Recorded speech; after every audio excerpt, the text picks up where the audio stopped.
Hi welcome വരുവാണ് മറ്റൊരു വീഡിയോയിലേക്ക് സ്വാഗതം. ഇപ്പോൾ കുറേ നാളെ വീഡിയോ ഇട്ടിട്ട് അപ്പോൾ ഞാനിപ്പോൾ SCAയുടെ ചാർട്ട് ജസ്റ്റ് ഒന്ന് വരച്ചിട്ടിട്ടുണ്ട്, ബേസ് മാത്രം ഒന്ന് വരച്ചിട്ടിട്ടുണ്ട്. ഇപ്പോൾ ഇത് കാണുമ്പോഴത്തേക്ക് നിങ്ങൾക്ക് കുറച്ച് കാര്യങ്ങളൊക്കെ മനസ്സിലാവും. അപ്പോൾ ആദ്യം ഞാൻ നടുക്കൂടെ വരച്ചേക്കുന്ന ഈ ഒരു ലൈൻ നിങ്ങൾ ശ്രദ്ധിക്കുക. ഇത് എൻ്റെ ഒരു ഐഡിയ മാത്രമാണ് പറയുന്നത്, ഒരിക്കലും വൈ ചെയ്യാനല്ല. ഇതിലെ ഈ ഒരു ലൈൻ്റെ മൂവ്മെൻറ്റ് കണ്ടോ, ഇവിടെ ഒരു സപ്പോർട്ട്, പിന്നെ മുകളിലോട്ട് പോയി ഓക്കെ താഴോട്ട് വന്നു. ഇപ്പം നിങ്ങളിത് ബാക്കിയെല്ലാം വിട്ടേക്ക്, ഇത് രണ്ടും നിങ്ങളത് വിട്ടേക്ക്. ഈ കൺട്രോൾ ലൈൻ പോയേക്കുന്നുണ്ടോ, അത് തന്നെയാണ് ഇവിടെ റെസ്പെക്റ്റ് ചെയ്തേക്കുന്നത്. എത്ര നാൾ മുതൽ, ഒരു 99 മുതൽ 1999 മുതൽ 2026 വരെ ആ ലൈനെ അത് റെസ്പെക്റ്റ് ചെയ്തിട്ടുണ്ട്. അപ്പോൾ നമുക്ക് ബാക്കിയുള്ള ലൈനുകളിലൂടെ ഒന്ന് വരച്ച് നോക്കാം. അപ്പോൾ ഇത് ബാക്കിയുള്ള സപ്പോർട്ട് റെസിസ്റ്റൻസ് കൂടെ നമ്മൾ ജസ്റ്റ് വരയ്ക്കുന്നു. ഇവിടെ ഒരെണ്ണം, താഴെ ഒരെണ്ണം നമുക്ക് വെക്കാം. അപ്പോൾ ജസ്റ്റ് ഇപ്പുറത്തെ ഒരു ഏരിയ ഞാൻ നോക്കുന്നുമില്ല, പക്ഷെ ഇത് നോക്കിയെന്ന് പറഞ്ഞാൽ പോലും ഏകദേശം ആ ഒരു ലൈൻ വീണ്ടും സപ്പോർട്ട് എടുത്തിട്ടുണ്ട്. കണ്ടോ, 1 2 3 4 5 6 അങ്ങനെ എടുത്തിട്ടുണ്ട്. അപ്പോൾ ഇതിനകത്ത് പല എൻട്രികളും നമുക്ക് കാണാം. അപ്പോൾ നമുക്ക് റീസെൻ്റായിട്ട് നോക്കാൻ നേരത്ത് എപ്പോഴും നമ്മൾ പറയുമല്ലോ, ഒരു സപ്പോർട്ട് എത്തുമ്പോഴത്തേക്ക് നമ്മൾ സപ്പോർട്ട് എത്തിയിട്ട് ഒരു 1-2 മിനിമം അറ്റ്ലീസ്റ്റ് ഒരു 1-2 ഒരു റീസൺ ഉണ്ടെങ്കിൽ മാത്രമേ നമുക്ക് എടുക്കാവൂ. അപ്പോൾ നമുക്കിവിടെ നോക്കുമ്പോഴത്തേക്ക് ഈ ഒരു ലൈൻ, ഇതിൻ്റെ കളറൊന്ന് മാറ്റാം. അപ്പം ഈ ഒരു ലൈൻ എത്തി. പിന്നെ നമുക്ക് അവിടെ നമുക്കൊരു ട്രെൻഡ് ലൈൻ കൂടെ നമുക്ക് വരയ്ക്കാം. ഈ ഒരു ബ്ലാക്ക് ലൈൻ ശ്രദ്ധിച്ചാൽ മതി. കണ്ടോ, ഫസ്റ്റ് ഇവിടെ ഈ ഒരു സപ്പോർട്ട് എത്തിയ റെസിസ്റ്റൻസ് എത്തിയ സപ്പോർട്ട് വരെയുള്ള ഒരു മൂവ്മെൻ്റ് ആണല്ലോ മെയിനായിട്ട് ഈ ചാർട്ട് പറയുന്നത്. അപ്പോൾ ഇവിടെ എത്തി. പിന്നെ നമ്മളൊന്ന് സൂം ചെയ്ത് നോക്കാൻ നേരത്ത് ആ സപ്പോർട്ടിൽ നിന്ന് ഇവിടെ ഒരു ബ്രേക്ക് ഔട്ട് നടന്നിട്ടുണ്ട്. എന്നിട്ടൊരു 110 രൂപയിൽ നിന്ന് അത് പോയിട്ടുള്ളത് മാക്സിമം ഒരു 256 രൂപ, 250 രൂപ വരെ നമുക്ക് അവിടെ എടുക്കാമായിരുന്നല്ലോ. അങ്ങനെ പല മൂവ്മെൻറ്റുകളും ഇതിനകത്ത് കാണിക്കുന്നുണ്ട്. അപ്പോൾ അതിൻ്റെ റീസെൻ്റ്ലി നമ്മൾ നോക്കാൻ നേരത്ത്, തൊട്ടടുത്തുള്ള ഏരിയ നോക്കാൻ നേരത്ത് ഒരു സപ്പോർട്ട് വരെ ഏകദേശം പോയി, വീണ്ടും അത് തിരിച്ച് കയറുന്നു. പിന്നെ നമുക്കൊരു ട്രെൻഡ് ലൈൻ നമുക്ക് ജസ്റ്റ് വരയ്ക്കാം. അതുകൊണ്ട് ഇവിടെ നമ്മൾ ദാണ്ട് ഇങ്ങോട്ടൊരു ലൈൻ വരയ്ക്കുന്നു. അത് കഴിഞ്ഞിട്ട്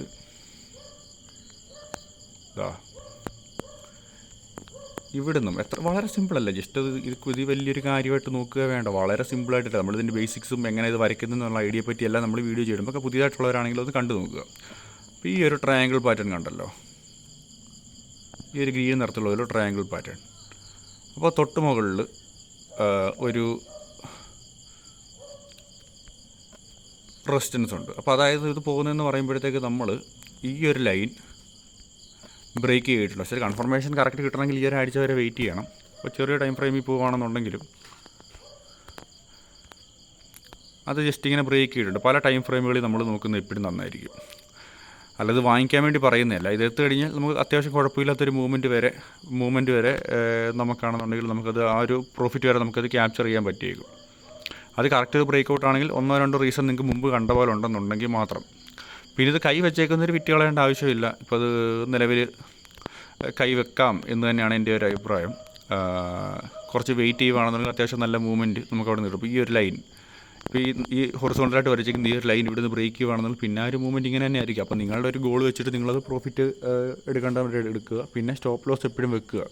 ഇതിപ്പോൾ പല കാര്യങ്ങളും ഇതിനകത്ത് ഇങ്ങനെ കാണിച്ചിപ്പം നമുക്ക് കണ്ടെന്ന് പറഞ്ഞാൽ പോലും ഒരു ഗ്യാരണ്ടി നമുക്കില്ല. ഒരിടത്ത് റെസിസ്റ്റൻസ് വരെ പോകും. അപ്പോൾ നമ്മളൊരു റിസ്ക് റിവാർഡ് വെച്ചിട്ട് 1:2 ഒരു നമ്മുടെ റിസ്കിനെക്കാട്ടി കൂടുതൽ റിവാർഡ് വെച്ചിട്ട് റിസ്ക് റിവാർഡ് എങ്ങനെ സെറ്റ് ചെയ്യേണ്ടതെന്നുള്ള എല്ലാം വീഡിയോ നമ്മൾ ചെയ്തിട്ടുണ്ട്. അപ്പോൾ നിങ്ങളതൊന്നും ജസ്റ്റ് കണ്ടു നോക്കിയാൽ മതി. അപ്പോൾ നമ്മുടെ ഒരു വീഡിയോ അവതരണം എന്ന് പറയുമ്പോഴത്തേക്കും ഞാൻ ആഗ്രഹിക്കുന്ന പറയുമ്പോൾ നമ്മുടെ കൂട്ടുകാരോട് ജസ്റ്റ് ഒന്ന് കാണിച്ച് പറഞ്ഞു കൊടുക്കുന്ന പോലെ പറയുക എന്നുള്ള രീതി മാത്രമേ ഞാൻ കരുതുന്നുള്ളൂ. വളരെ പെട്ടെന്ന് തീർക്കണമെന്നാണ് വെക്കുന്നത്, പക്ഷേ ഓരോ കാര്യം കാണുമ്പോഴത്തേക്ക് അത് തന്നെയാണ്. ഇപ്പോൾ നിങ്ങൾ ഇവിടെ ഒരു എൻട്രി വെക്കുവാണെങ്കിൽ തന്നെ ഇവിടെ ഒരു റെസിസ്റ്റൻസ് ഒരു ബ്ലാക്ക് കിടപ്പുണ്ട്. അപ്പോൾ അത് ബുദ്ധിപരമായിട്ട് നിങ്ങൾ ആലോചിച്ച് ചെയ്യുക, അല്ലാതെ വാങ്ങിക്കാനോ വിൽക്കണമെന്ന് ഞാൻ പറയുന്നില്ല. ഇതുവരെ എളുപ്പം നിങ്ങൾക്ക് വരയ്ക്കാനുള്ളൊരു ഐഡിയ നിങ്ങൾക്ക് കിട്ടണം. എൻ്റെ ഒരു ആഗ്രഹം എന്ന് പറയുമ്പോഴത്തേക്ക് നിങ്ങൾക്ക് വരയ്ക്കാൻ വേണ്ടിയിട്ട് കൂടുതൽ പഠിക്കണം. ഇപ്പോൾ ചാർട്ട് അനാലിസിസ്, അപ്പം ഇതിൻ്റെ വളരെ ഫണ്ടമെൻ്റലൊന്നും നമ്മൾ നോക്കുന്നില്ല. ഞാൻ സാധാരണ ബേസിക്കലി ഒരു ടെക്നിക്കലി അത്യാവശ്യം കുഴപ്പമില്ലാത്ത സാധനമാണെന്നുണ്ടെങ്കിൽ അതിൻ്റെ ഒരു ബേസിക് ഫണ്ടമെൻറ്റ്സ് മാത്രമേ ഞാനിപ്പോൾ നോക്കാറുള്ളൂ. അത് നോക്കിയിട്ട് എൻട്രി എടുക്കും, ഒരു പ്രോപ്പർ സ്റ്റോപ്പ് ലോസോടുകൂടി. ഇപ്പോൾ നിങ്ങളുടെ സ്റ്റോപ്പ് ലോസ് ഒരുപാട് ദൂരെയാണെന്നുണ്ടെങ്കിൽ നിങ്ങളുടെ ക്യാപിറ്റൽ അത് വലിച്ചെടുത്തുകൊണ്ട് പോകും. ഇപ്പോൾ നമ്മുടെ വീഡിയോ മുഴുവനായിട്ട് കണ്ടവരായിരിക്കും ഞാനിപ്പോൾ സംസാരിക്കുന്നതെല്ലാം കേൾക്കുന്നത്. അപ്പം മറ്റൊരു വീഡിയോ ആയിട്ട് നമുക്ക് വീണ്ടും വരാം. അപ്പം അതിനുമുമ്പ് ഞാൻ ചെറുതാക്കി കാണിച്ചിട്ട് അപ്പോൾ നിങ്ങൾക്ക് ജസ്റ്റ് എൻ്റേതായിട്ടുള്ളൊരു ഐഡിയയിൽ വരച്ചേക്ക് കാണിക്കും. അപ്പോൾ ഇതിനകത്താണെങ്കിൽ നമുക്കൊരു വേറെ എക്സ്ട്രാ ഒരു കാര്യം നമുക്ക് അത് കാണിക്കാൻ പറ്റുന്നുണ്ട്. ഇവിടെ ഒരു ട്രെൻഡ് ലൈൻ നമ്മളിവിടെ വരച്ചാൽ ഇവിടെ ഒരു റെസിസ്റ്റൻസ് വരെ എത്തി. ഇവിടെ നമുക്ക് ഒരു